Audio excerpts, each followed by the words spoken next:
आज Doubtnut app download करें। Doubtnut पर अपने सभी गणित, रसायन विज्ञान, भौतिक विज्ञान और जीव विज्ञान के डाउट्स का करो सफाया। बस प्रश्न की फोटो खींचो, एक ही प्रश्न को क्रॉप करो और तुरंत वीडियो सोल्यूशन पाओ।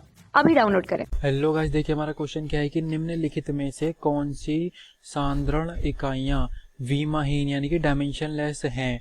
ठीक है, भार प्रतिशत, आयतन प्रतिशत, मोललता और मोल प्रभाज। ये हमें 5 साधारण इकाइयां दे रखी हैं, तो बताने हैं कौन सा विमाहीन है। ठीक है, तो देखिए विमाहीन बतानी है मतलब कि इनका मात्रक है या नहीं वो बताना है, डायमेंशनलेस है या नहीं ये बताना है। तो देखिए इसके लिए सबसे पहले तो हम लेते हैं भार प्रतिशत को। देखिए भार प्रतिशत मतलब होता है हमारे पास भार प्रतिशत। देखिए प्रतिशत का मतलब आपको समझ में आता ही है, सिंपल हमारा कि जो हमारे पास हम ऊपर वैल्यू लिखेंगे, ठीक है, जो ऊपर वैल्यू लिखेंगे भार ही लिखेंगे, यानी कि अपॉन में नीचे भी भार ही आएगा, तो दोनों की जो टर्म्स होंगी वो सेम होंगी। ठीक है, मतलब कि दोनों की जो इकाइयां होंगी वो सेम होंगी, तो ऊपर वाली इकाई नीचे वाली इकाई से कट जाएगी, कैंसिल आउट हो जाएगी। इन टू में हम प्रतिशत बनाने के लिए 100% कर देंगे, तो ये हमारी विमाहीन राशि कहलाएगी, क्योंकि ये हमारा सिर्फ अनुपात होता है। ठीक है, तो अनुपात की कोई राशि नहीं होती। ये भार प्रतिशत हमारा कैसा हो गया, विमाहीन, डायमेंशनलेस, विमाहीन राशि है। ठीक है, और अब देखिए आयतन प्रतिशत, सेम हमारे पास आयतन प्रतिशत का ही हमारे पास लेके चलेंगे एग्जांपल। आयतन प्रतिशत में भी ऊपर भी आयतन आएगा और नीचे भी आयतन ही आएगा, तो आयतन की ऊपर भी यूनिट सेम होगी, नीचे भी यूनिट सेम होगी। ठीक है, तो दोनों यूनिट कैंसिल आउट हो जाएंगे आपस में, तो ये भी विमाहीन राशि ही हो गई। ठीक है, अब हम चलते हैं मोलरता की तरफ। देखिए मोलरता हमारे पास क्या होती है, जो मोलरता है वो हमें उसकी डेफिनेशन पता होनी चाहिए। ठीक है, देखिए मोलरता की डेफिनेशन होती है कि 1 लीटर विलयन में उपस्थित विलेय के 1 लीटर विलयन में उपस्थित विलेय के ग्राम मोलों की संख्या उस विलयन की क्या कहलाती है, मोलरता कहलाती है। ठीक है, तो 1 लीटर विलयन में उपस्थित है ये, तो जो इसकी यूनिट होती है वो होती है हमारे पास मोल प्रति लीटर। मोल प्रति लीटर इसकी यूनिट होती है, तो ये विमाहीन राशि नहीं है। ठीक है, हमारे पास ये विमाहीन राशि नहीं है, इसे रफ कर देते हैं। तो जो हमारे पास मोलरता है उसकी यूनिट हमारी हो गई मोल प्रति लीटर। ठीक है, मोलरता हो गई। अब है मोललता।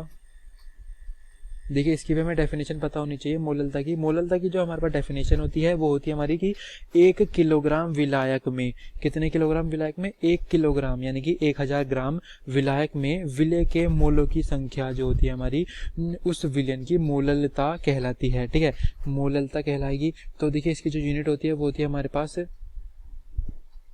मोल प्रति किलोग्राम, मोल प्रति किलोग्राम।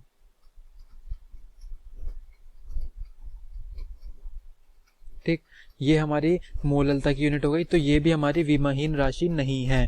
ठीक है, तो ये दोनों हमारी विमाहीन नहीं है। अब है मोल प्रभाज की बारी। देखिए मोल प्रभाज हमारा जो होता है, मोल प्रभाज हमारा होता है क्या है कि मोलर फ्रैक्शन, मतलब प्रभाज की। देखिए सपोज हमारे पास विलेय का मोल प्रभाज निकालना है, तो विलेय के मोल अपॉन में कुल मोल। ठीक है, Na प्लस का NB। और अगर हमें विलायक का निकालना है तो विलायक के मोल अपॉन में कुल मोल, Na प्लस के NB। तो देखिए यहाँ पर हमारे ऊपर भी मोल है, नीचे भी मोल है। ठीक है, तो दोनों यूनिट सेम है, तो यूनिट से यूनिट कट जाएगी, तो ये भी हमारी विमाहीन राशि हो गई। ठीक है, तो मोल प्रभाज भी हमारी कैसी राशि हो गई, विमाहीन राशि हो गई। तो इस तरीके से हम निकालते हैं। तो देखिए इसने पूछा था कौन कौन सी साधारण इकाइयां विमाहीन है, भार प्रतिशत, आयतन प्रतिशत और मोल प्रभाज, तीनों विमाहीन राशि हैं। यहाँ पर लिख देते हैं इसका आंसर। भार प्रतिशत एक हमारा है आयतन प्रतिशत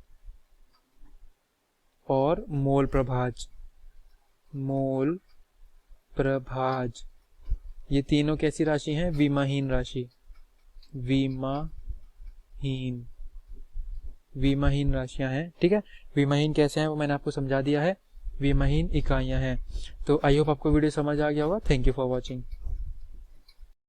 कक्षा 6 से 12वीं से लेकर नीट, IIT, JEE वो एडवांस के लेवल तक 1 करोड़ से ज्यादा छात्रों का भरोसा। आज ही डाउनलोड करें डाउटनेट ऐप या व्हाट्सएप करें अपने सारे डाउट्स 8400 400 400 पर।